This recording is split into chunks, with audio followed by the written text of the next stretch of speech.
Nilinaw ni DSWD Assistant Secretary Romel Lopez na matagal nang natapos ang Unconditional Cash Transfer or UCT.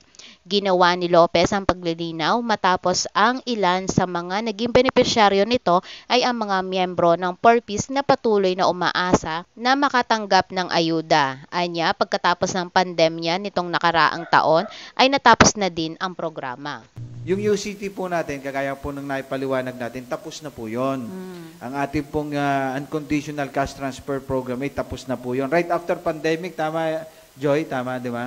Right after pandemic, yun po ipinalitan pa ng targeted cash transfer natin na nagtapos na rin po. Ano po? So, tapos na po yung UCT natin. Ano po? But then, kagaya nga po nung nabanggit namin ni Director Lara, may mga programa pa naman tayo na ready. Maaari kayong tulungan.